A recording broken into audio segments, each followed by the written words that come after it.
New York, comme chaque matin, Georges commence sa tournée. Allez. La tournée de ses bistrots. Il en possède 7 dans la ville. On le surnomme même le roi du troquet. Hello, hello, hello. Georges est l'un des premiers à avoir importé le concept de bistrot à la française outre-Atlantique. Comment ça s'est passé hier? Je suis pas sûr qu'ils aient fait les comptes de la soirée, là. Ah non. Bon bah ok. Tout juste sorti d'une adolescence bercée par les films de Marlon Brando ou de Steve McQueen, il quitte sa Provence natale pour réaliser son rêve américain. Bon, le café. Je suis arrivé en 79 à 20 ans, avec 500 $ en poche, et plein d'ambition, plein d'idées. Je suis mécano de formation et j'ai appris la restauration ici. Voilà, sur le tas. Le Cercle Rouge est son 5e bar. Il se trouve au cœur du quartier de Tribeca, à 2 pas de Wall Street. La passion de Georges, c'est de recréer l'ambiance des cafés de son enfance à Marseille. Je faisais que des bistrots de base, donc j'ai voulu faire un truc un peu plus huppé parce que Tribeca, c'est quand même le quartier chic de New York. Donc il fallait faire un peu plus d'élégance, tu vois. Et puis voilà, quoi. Donc c'est un assemblage de trucs que j'ai trouvés en général à Lille. Comme les frigos, là. Ils arrivent de Lille, les frigos en bois, parce que tous mes frigos sont en bois. Can you close the door? Est-ce que tu peux ouvrir et fermer la porte du réfrigérateur? The refrigerator. Listen to that. Écoute ça. Clic. Vous voyez, si vous avez un frigo en alu, c'est pas pareil. C'est neuf, c'est propre, mais ça passe charme. Donc, voilà, il faut que ce soit en bois. Parce que faire du neuf, c'est neuf. Parce que là, avec du vieux, ben, on se dit qu'on est dans un truc authentique, quoi, qui a toujours vécu. Georges a écumé pendant des années les brocantes françaises pour en extraire le meilleur. Là, pareil, vous voyez, c'est les meubles de Lille, de la braderie. Les pieds de table parisiens. Donc, en fait, on achète l'histoire. Et en France, c'est dommage parce qu'on démonte les bistrots, les gens n'aiment plus les bistrots. Enfin, ils n'aimaient plus, je pense que ça revient à la mode. Et nous, on récupère ça et puis les gens arrivent, les Américains adorent ça, quoi. Ils adorent Paris, donc quand ils voient ça, ils disent « Wow, on est à Paris, quoi ». Ça marche très bien.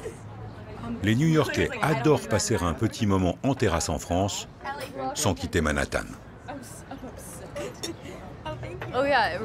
Cela me rappelle Paris avec ses petites chaises en rotin et ses petites tables bistrot sur le trottoir.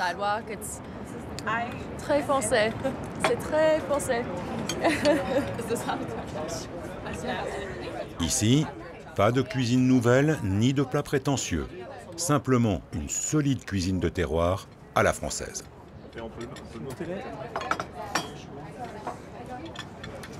Voilà les œufs meurettes de mon enfance. Brunch, hein, c'est œufs pochés avec sauce vin rouge avec du lard. Après, il y a pommes de terre, du lard encore, saucisses, tu vois. Tout ce qu'il faut pour prendre du poids. Et moi, le bistrot, c'est les gens. On parle aux gens, des plats simples. Ouais, là, tout simple. Il n'y a pas de manière. Dans le 4 étoiles, c'est les nappes, un gandé. Bon, c'est meilleur, mais on se fait chier. Si aux États-Unis, Georges est un peu le pape du bistrot à la française, depuis quelques années, il a quand même de nombreux concurrents.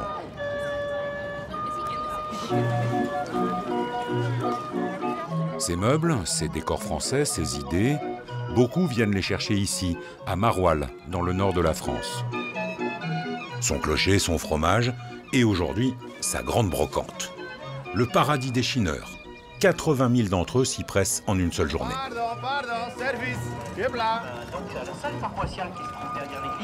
Un événement extrêmement prisé par les bistrotiers américains comme Steve Arrivel. Il débarque tout juste de Miami. Et fait combien votre bouteille à parfum là? 60? For spreading perfume. Merci. Steve est français, mais il est depuis 20 ans décorateur aux États-Unis. Il revient en France 2 fois par an pour y acheter du mobilier vintage pour ses clients américains Cette fois-ci, il a amené sa famille et des amis pour leur faire découvrir sa France. Ici, pour nous, c'est un plaisir, quoi. On a déjà mangé des crêpes, les garçons ont mangé des gaufres. À midi, on verra, on essaiera on appelle ça le grilled cheese, le croque-monsieur marron. On a vu qu'il y en avait, donc on attend. C'est bien, tout est dans l'atmosphère. Mais si Steve est là, c'est pour une raison bien particulière. Après avoir décoré des centaines de restaurants, cette fois-ci, il va travailler pour lui. Dans quelques semaines, il ouvre son premier restaurant, un bistrot français, matinée d'esprit américain. Et pour cela, il a prévu d'expédier aux États-Unis un conteneur entier de décoration à l'ancienne. Comment vous appelez ça, le truc quasi à vin? Cave à vin. Cave à vin. Il faut toujours un peu négocier, hein, c'est normal. Mais bon, je pense que la plupart savent que si on se donne la peine de venir ici et qu'on charge un container, ils veulent élever les prix un petit peu, c'est tout. Mais Steve connaît la musique. Et alors, il y a 3 tabourets comme ça, là, OK? Il ne fait donc pas trop l'américain pour ne pas se faire assommer par les vendeurs. Il va tout de même dépenser plusieurs dizaines de milliers d'euros en quelques jours. Son transporteur a déjà beaucoup de choses à charger. Tout cela prendra bientôt le chemin des États-Unis et Steve pourra se lancer dans le grand bain. À Manhattan, George lui aussi a patienté avant de se lancer dans la restauration et de devenir le bistrotier préféré des New-Yorkais. Mais voici 22 ans maintenant qu'il vole de ses propres ailes. Ça, c'est Jules, c'est le premier. C'est le premier bistrot, c'est là que ça a commencé en 93, avec 40 000 $, avec pas grand-chose. Toute la peinture, j'ai fait moi-même. Et le soir d'ouverture, il me restait quoi, 500 $? Puis je crois pas que ça a passé. Hein. Puis en fait, tout le monde est venu, la presse, un super article, et ça a décollé de suite. C'était plein à craquer. À l'époque, l'East Village est un quartier populaire. Georges s'inspire des caves du Saint-Germain-des-Prés d'après-guerre, il ouvre sa salle aux musiciens et ça plaît immédiatement. Ouais, Tarantino, tout ça, il venait. Il y avait Kate Moss aussi, il y avait Nora Jones qui chantait tous les dimanches pendant 2 ans. Il me disait de la virer, elle était boring, elle était chiante. Donc ce bar, c'est une institution, alors c'est bizarre. Ouais. Il y a, comment il s'appelle, Ed Cherry qui joue tous les jeudis. Ed Cherry, c'est le guitariste de Miles Davis. Donc quand il n'est pas en tournée, comme il habite à 2 pas, ben, il vient gratouiller ici, tu vois. Bon, il gagne pas une fortune ici, mais tu sais, il a son verre de rouge, son steak frites, il est heureux. Ah, ben ça, c'est le bistrot français. Bière et vin, que du vin et du jazz, tu vois.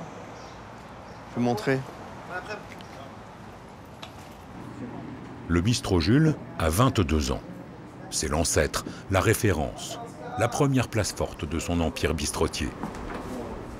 Au fil des ans, Georges enchaîne les ouvertures. Le Café Noir à Soho, le Singe Vert à Chelsea, le Bar Tabac à Brooklyn. Toujours avec la même méthode. Parier sur des quartiers encore bon marché et y installer un troquet dans son jus français.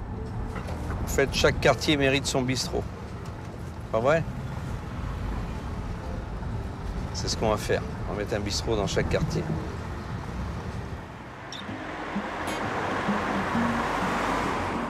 Tous ces entrepreneurs aux États-Unis ne seraient rien sans leur brocanteur français. Alors, En forme? ouais, Moi, je suis content de te voir. moi aussi. À peine arrivé de Miami, Steve se rend chez Vianney. Lui, il est basé à Tourcoing, dans le nord de la France. Steve le connaît depuis très longtemps, il sait qu'il pourra trouver chez lui une multitude de beaux objets. Ici, il y a de tout. Des fenêtres à l'ancienne, un bar des années 40, des radiateurs en fonte et des centaines d'objets de décoration.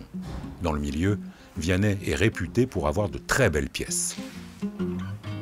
On veut pas un truc uni, on préfère que ça soit un peu mélangé.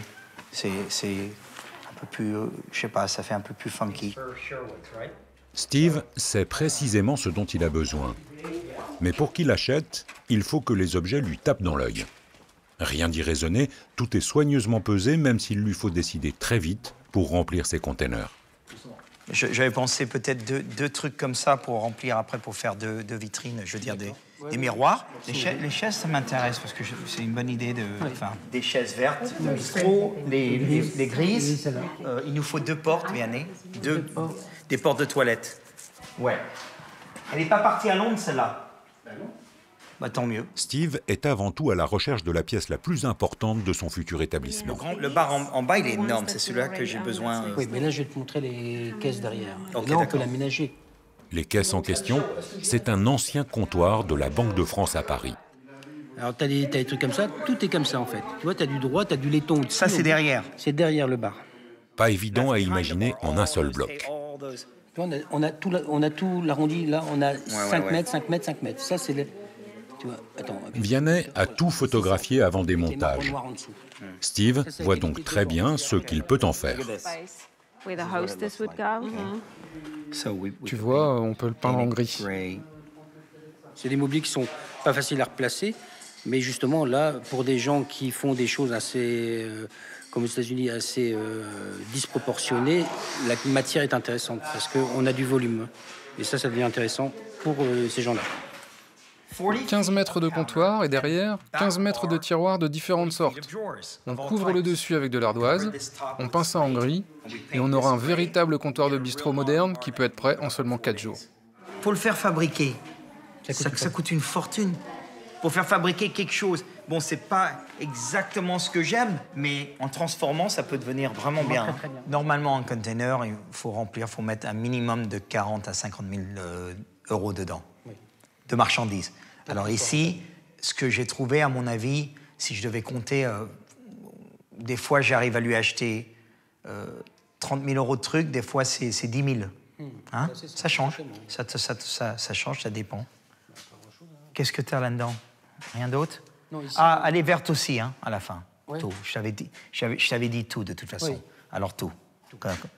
Parce que j'aurais dit, écoute, je crois que j'ai tout réservé. Hein? On prend tout. New York, dans la partie chic de Brooklyn. Nous sommes le week-end du 14 juillet. Dans moins de 2 heures, on va célébrer ici la fête nationale française. Le jour de la Bastille, comme l'appellent les Américains. C'est à Georges que l'on doit cette étonnante agitation. Une fête populaire, en pleine rue, devant son restaurant, le bar tabac. Un événement pour les New-Yorkais, peu habitués à faire la fête sur la chaussée. C'est un outil marketing incomparable. On ne peut pas faire mieux. Son acolyte de toujours, Bébert de Marseille, règle quelques détails. Fixer la carotte du bar tabac, commander le sable pour le tournoi de pétanque ou rassurer Georges qui se fait toujours un peu de bile. On pense qu'on va avoir à peu près 20 000 personnes. Comme vous voyez, c'est vide. En fait, on ne fait même pas de publicité et les gens, ils savent qu'on est là. Et les copains vont venir aider, il y a le sable, il y a tout. Mais bon, ils nous ferment la rue à 10 h, il faut qu'on soit prêt à midi. Donc, bonjour le stress. D'ailleurs, le sable, on a un mini problème. Le gros truck ne vient pas. Il y a toujours quelque chose. Oui, il y a toujours quelque chose. Plan B, j'ai trouvé une autre compagnie qui peut nous livrer, mais j'ai ni le numéro de téléphone, ni à quelle heure il va arriver, ni combien de sable il va avoir. Pourquoi il nous dit ça Voilà, 8h30 hier soir. Je t'ai pas appelé parce que je me suis dit pas la peine. Concours de boules sans sable, tu vois. Le stress en plus qu'on n'a pas besoin. Non, c'est surtout qu'on va prendre du retard. Quoi qu'il arrive, on va prendre du retard. Chaque année, il se dit que ce sera la dernière édition. Son 14 juillet demande trop de préparatifs. Mais Georges ne peut pas se passer de cette bonne publicité. On peut reculer un peu. Mets-le en travers, mais mets-le là-dessus, comme ça les gens ils travaillent là-dessus, c'est plat. Maybe. Chaque année c'est le bordel, chaque année il y a des problèmes, mais chaque année ça marche. Les amateurs américains de pétanque font déjà la queue pour s'inscrire. Et une bonne nouvelle n'arrive jamais seule. T'as de sand? C'est le sable? Comment ça va? Laissez-moi chercher mon collègue, il va vous expliquer. Bébert! Super stress, chaque année, super stress. Improvisation, débrouille à la française, efficacité US, tout finit par se mettre en place. Maintenant, la partie peut commencer. Il y a là le sable, maintenant, il faut les gens. Ils arrivent. Georges est soulagé. Son 14 juillet s'annonce très bien. Un autre événement s'annonce bien. À près de 8000 km de là, à Béziers, 7 h du matin, il y a déjà foule. Dans quelques minutes va s'ouvrir la foire internationale des brocanteurs. Elle est réservée exclusivement aux professionnels. Ils savent tous que les plus belles pièces vont partir très vite. Parmi la foule, il y a Steve avec Vianney. La plupart des belles choses sont achetées dans les premières 15 minutes. C'est-à-dire toutes les choses de valeur, normalement. Avec le pop qu'il y a ici, ça se passe comme ça. Et comme c'est tellement grand, c'est une question de chance et de feeling pour trouver un peu les pièces qu'on a besoin. Steve compte acheter ici le reste de son mobilier et y consacrer la moitié de son budget.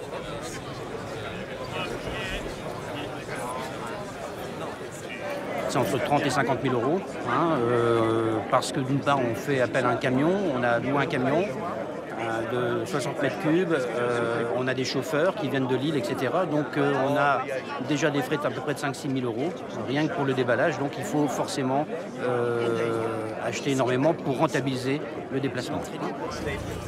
Steve et sa tribu sont arrivés tard et ils ne sont pas très bien placés pour le rush. Et devant eux, il y a des centaines d'autres professionnels.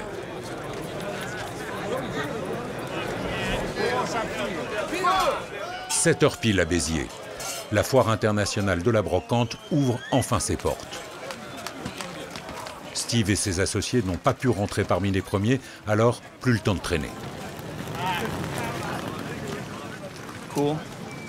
Tu vas à l'intérieur, toi? Ici, tout le monde se connaît, Okay. mais pas de temps pour les politesses. Il y a plein d'Américains ici. Salut mon pote, c'est bon de te voir. On se retrouve sur le champ de bataille?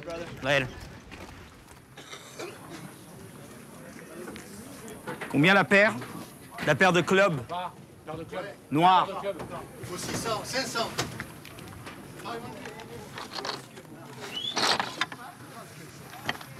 C'est correct? Je te demande 600, tu me donnes 400. Donne-moi 50 € de plus, je gagne ma vie. Non, je suis même pas sûr. Bon allez, c'est OK à 400, allez. Oh, qu'est-ce que c'est? Ces choses-là. Steve a été brocanteur autrefois, il a l'œil. Il repère instantanément ces bacs à fleurs en rotin, très parisiens, mais qui seraient parfaits aussi à Miami, dans son restaurant. Des jardinières pour mettre des plantes. Et nous, on veut mettre à l'intérieur du restaurant. C'est quoi ton mieux pour les 2 jardinières? Pour 2? Ouais. Mais le mieux, quoi. 2004. 2004 ou 4005 pour les 4. Premier problème, il n'en veut que 2. Non, tu vois vraiment jamais ça. T'as tous les bacs qui sont nickel, alors oui, t'as du raccro à faire sur des choses, non, mais c'est pas, y a rien de grave. C'est pas vraiment grave. Ouais, c'est pas grave. Mais je peux pas vraiment... Second problème, cet homme en polo rayé va essayer de doubler Steve en tentant d'acheter les 4. Comment? Oui ou non, c'est pas pour... Bon, je vais les prendre toutes parce que ce gars les veut aussi. Oui, mais les gens les prennent vraiment, mais c'est... Ah non, il y a pas pour vous embêter. les 4. Donc, Pour les 4. 4005, les... OK. C'est cher, ça s'est joué à un cheveu. Mais vendeurs et acheteurs ont respecté un code d'honneur. Ils savent comment c'est, il faut être correct, il faut... La personne qui demande a le premier avantage. C'est connu, ça, c'est plus ou moins le code. Cette petite victoire l'a mis de bonne humeur. La petite table? 150. 150. J'ai la même en... J'ai pas pu la sortir. États-Unis? Oui, c'est pour les États-Unis. Miami, Miami. un restaurant. Vous allez boire du champagne sur mes tables, Oui. en terrasse à Miami. Oui.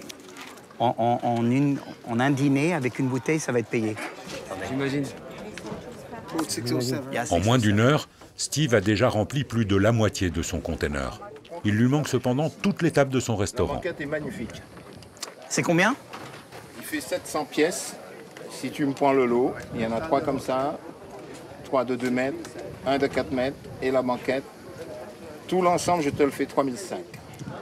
Tu fais une affaire, je te raconte pas d'histoire. On se connaît, c'est magique le truc. Steve en est bien d'accord. Allez, 3000 papa en liquide, je te donne tout. Allez, mais tu sais comment c'est. Ils vont se mettre d'accord à mi-chemin, sans même que Steve ait vu toutes les pièces. Je vais même te chercher le nom du resto. Il est fort, le mec, hein. Il m'a vendu sans voir. Écoute-moi, quand tu verras le banc... Il m'a tout vendu alors que j'ai encore rien vu, le salaud. Tu vas voir. D'accord. C'est magnifique. Steve peut commencer à se détendre. Rien ne lui est passé sous le nez. Son camion commence à sérieusement se remplir. Des chaises, des tables qu'il suffira de sabler et de repeindre, des jardinières. Excellente journée finalement. Il n'y a pas du tout de stress, non. Du moment que je dépense de l'argent, je suis content. De toute façon.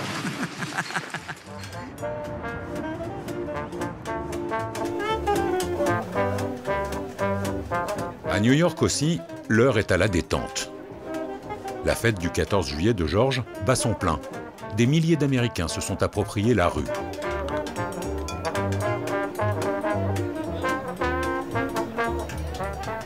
La grande avenue de Coben Hill à Brooklyn ressemblerait presque à un cours provençal, avec pétanque, mais sans les cigales. Français et Américains trinquent dans une ambiance bon enfant.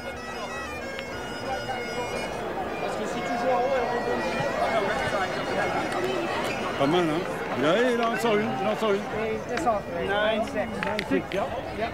Il n'y a pas d'agressivité, il n'y a pas de négativité. Les gens perdent, ils gagnent, il n'y a pas d'engueulade. Et tout le monde se retrouve, se resserre la main. Allez, on va prendre un Perrier, on rigole. Et c'est ça qui est extraordinaire. C'est une ambiance que, même en France, vous l'avez pas, cette ambiance. Vous l'avez pas. Georges adore que tout ce petit monde se mélange dans la bonne humeur. Là, vous avez quand même des gens, des serveurs qui jouent avec des... Je ne sais pas mentionner, mais des gars qui pèsent 500 millions de dollars. Hein. Et tout le monde se mélange, tu vois. Ça, c'est bien. Ça, c'est bien.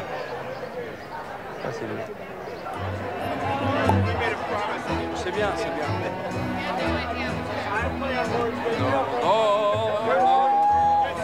Ce sera comme ça jusqu'à la nuit. Jusqu'à ce que New York, à l'instar de Paris, devienne elle aussi ville lumière et que l'Empire State Building se drape de bleu, blanc, rouge.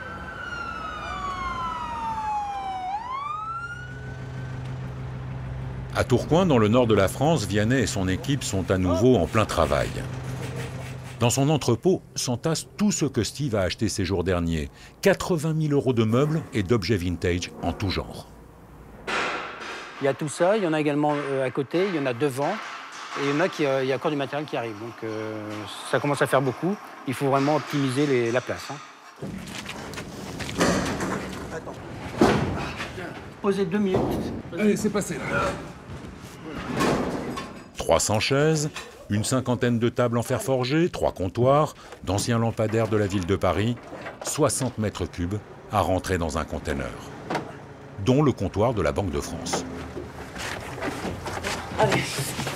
Non, attends, t'es trop loin. Le conteneur va partir à Anvers. Il lui faudra 3 semaines de mer pour rejoindre Miami, en Floride. Miami, c'est le cœur de l'État ensoleillé. Plages et palmiers, retraités heureux et nouveaux riches flamboyants, la Floride de décembre a des airs d'éternelles vacances. Sauf ici, à l'Annexe, le futur bistrot de Steve Arrivel. Ces meubles achetés en France sont bien arrivés, mais le chantier est loin d'être terminé. L'électricien n'a pas encore tout raccordé, alors tout prend du retard. Et l'ouverture est prévue dans 2 jours. Oui, on attendra que vous ayez terminé. Puis demain, on commencera à installer la cuisine. Oh, on aura fini dans peu de temps. Ouais, pas de problème, on le fera demain. En attendant, il faut aménager la salle et la terrasse. Je veux juste que ça en jette. Mais son équipe n'a pas forcément la même vision que lui. Ne me demandez pas ce qu'il faut faire. Pensez comme si vous décoriez votre propre maison ou quelque chose comme ça. C'est pas compliqué. Je ne veux pas avoir à tout leur dire. Prennent la tête, là. Ces mecs n'ont pas allumé leur cerveau aujourd'hui. Ils me regardent bosser. C'est à toi de leur dire ce que tu veux. Oui, je sais. Il y a surtout l'élément le plus important de son établissement à remonter, le bar. Le magnifique comptoir de la Banque de France a bien changé. Il est devenu modulable grâce à une structure en fer.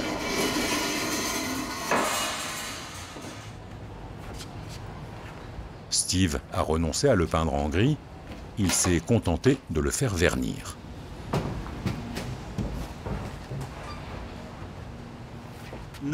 On n'a pas le temps de se tromper, tout doit fonctionner du premier coup. Une dernière vis, le mastodonte est en place, avec le respect des menuisiers américains pour ceux qui l'ont construit. Je me demande s'ils pensent à ce bar qu'ils ont construit quand ils étaient jeunes. Ils ne peuvent pas imaginer en tout cas qu'il est ici à Miami et qu'on va y servir des bières et du vin. J'aime à croire qu'ils seraient contents de le voir là. Steve, lui, est sur des charbons ardents.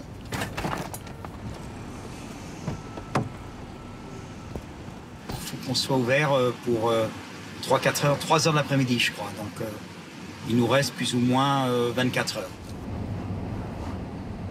Sans compter les contretemps. Il se met à pleuvoir et ses meubles prennent l'eau dans l'indifférence générale. Peut-on placer les bars à l'intérieur, Stéphane? Salut, toi. Peut-on mettre le bar à l'abri sous la tente?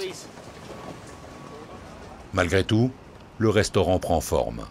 Steve a mélangé un lodge à l'américaine avec des bases bien françaises. Le résultat n'est pas forcément bistrot, mais il est très tendance.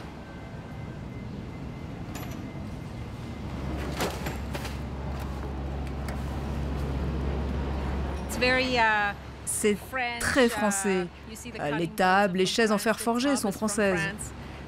On dirait vraiment un petit café en Provence avec le gravier, les oliviers. Enfin, bon, même si ce ne sont pas de vrais oliviers. Pour l'instant, les frigos sont encore vides, la lumière n'est pas installée et la moitié des plantes n'a pas encore été livrée. C'est toujours le désordre au début, c'est normal, et après ça tombe en place.